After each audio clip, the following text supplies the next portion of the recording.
Hello guys, Teej की आप लोगों को ढेर सारी शुभकामनाएं और आप लोगों का जीवन खुशियों से भरा रहे। Hello guys, good morning. आप लोग कैसे हैं? आई होप आप लोग बहुत अच्छे होंगे। तो ये मैं तीज का ब्लॉग डाल रही हूँ, यानी तीज की वीडियो डाल रही हूँ। और इसी में मैं 4-5 दिन से बहुत डिस्टर्ब हो गई थी, क्योंकि बच्चे का बर्थडे भी था और तीज की सारी तैयारी भी करनी थी और मेरा सारा पढ़ाई डिस्टर्ब हो गया। तो इसलिए मैं स्टडी का कोई वीडियो नहीं डाल पा रही हूँ। और अब कल से मैं शुरुआत करूँगी अच्छे से।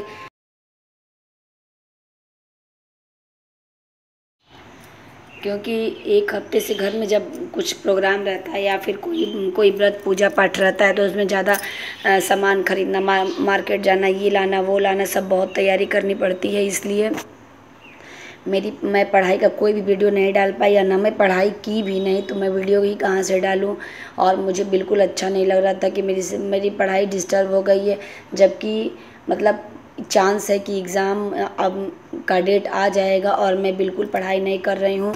मुझे बहुत बुरा लग रहा था, अंदर से मुझे बहुत घबराहट हो रही थी, लेकिन क्या करूँ, ये भी बहुत ज़रूरी था, पूजा पाठ, और छोटा बच्चा है तो उसका फंक्शन भी बहुत ज़रूरी था। अभी मैंने बर्थडे का भी वीडियो नहीं है आप लोगों के साथ शेयर किया है, वो भी करूँगी अगर टाइम मिलेगा तो फिर आप लोग मेरे तीज का वीडियो को एंजॉय करिए। वीडियो अगर अच्छी लगेगी तो वीडियो को दिल से लाइक, शेयर और सब्सक्राइब ज़रूर करिएगा।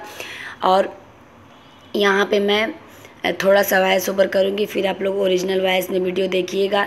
यहाँ पे मैं शंकर भगवान का पूजन कर रही थी। मैं मार्केट से मट्टी वाला मूर्ति लाई थी, जो कि ये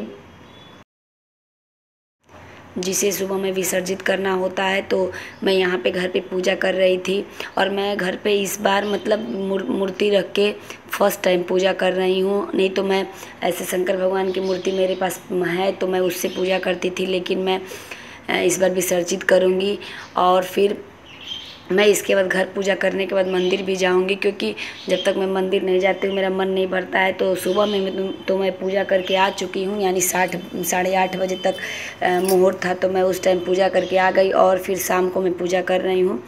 तो आप लोग ओरिजिनल वॉइस में वीडियो को एंजॉय करिए, क्योंकि ये कोई पढ़ाई वाली वीडियो नहीं है जिसे मुझे वॉइस ओवर करने की ज़रूरत है। तो आप लोग वीडियो एंजॉय करिए। वीडियो आगे बहुत अच्छी है और बहुत मस्ती देखने को मिलेगी, क्योंकि वहाँ पे मतलब मंदिर में बहुत अच्छा लगता है। इतनी भीड़ भाड़ थी, जितना ज़्यादा लोग थे कि मैं आप लोगों से क्या बताऊँ, आप लोग आगे खुद देख के समझ जाएंगे। और ये हमारा प्यारा सा मंदिर है। मैं यहाँ पे भगवान जी को सब कुछ चढ़ाने के बाद उसके बाद मैं कथा कहूँगी। उसके बाद फिर मैं आरती भी की हूँ। और सच में पूजा करके इतना घर पे अच्छा लग रहा था। मैं हमेशा नॉर्मल पूजा घर पे करती थी, ऐसे नहीं करती थी, लेकिन मैं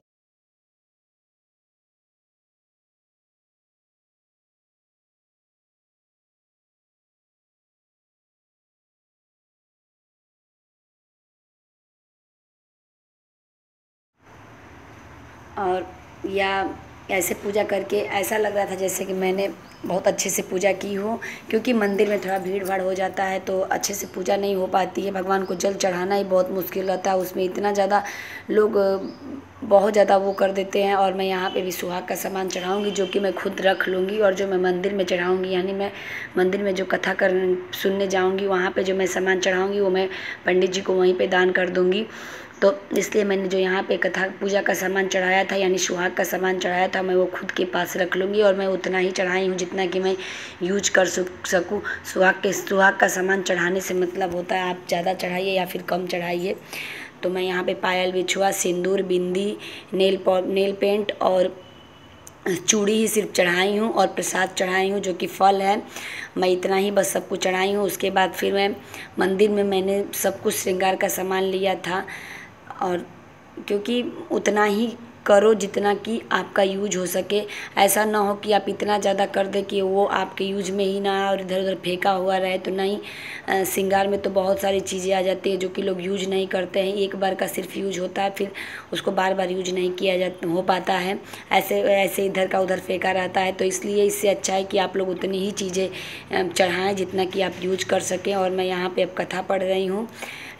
और घर पे कथा पढ़ने के बाद एकदम एकाग्र मन से समझ में भी आ रहा था। वहाँ इतना जल्दी जल्दी रहता है कि, और ये मैंने अपनी सिंदूरों को भी यहाँ पे रख दिया है जो कि कथा सुनते समय रखना चाहिए। और पता नहीं इस बार ज़्यादा व्रत में ऐसा नहीं लग रहा था कि मैं व्रत हूँ। बस थोड़ा सा यही है कि मुंह सूख रहा था, लेकिन बिल्कुल प्यास भूख कुछ नहीं लगी हुई थी, बस यही था। और थोड़ा सा ये भी हो गया कि अंदर मंदिर में जाने के बाद इतना ज़्यादा लोग थे, भीड़ थी कि मन एकदम बिल्कुल घबराने लगा था। और बाहर आने के बाद थोड़ी राहत मिली फिर कथा सुनने के बाद। और फिर उसके बाद फिर मैं घर आ गई। तो घर पर आने के बाद तो फिर ऐसा लगा कि चलो फिर सो जाएंगे। तो फिर लेकिन सोने में भी हम लोग 12-1 बज गया। और मैं सुबह में 5:30 बजे पानी पी। तो आप लोग अब आगे भी जो भी था कि मैं अपनी पुत्री का विवाह गरुड़ ध्वज भगवान के साथ वर्ण करूंगा। हाय मेरी पुत्री कहाँ गई, विलाप करने लगी। अब यह कैसे पूरा होगा मेरा वचन। ऐसा सोचकर वे बहुत दिन से बोले कि हमें आप अपनी मूर्छा का कारण बताओ। हिमालय बोले, मेरे दुख का कारण सुनना चाहते हो तो सुनो। मेरी रत्न रूपी कन्या को कोई हरण करके ले गया, या सांप काट गए, या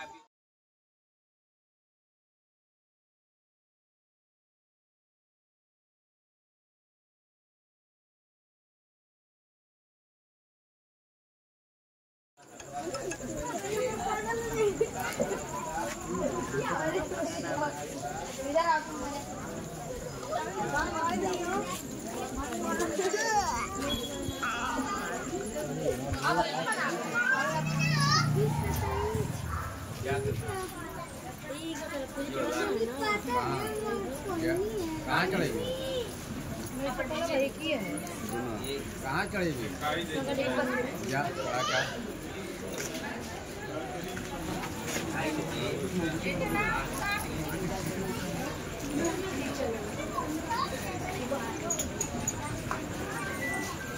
बोल वाला कहाँ बोल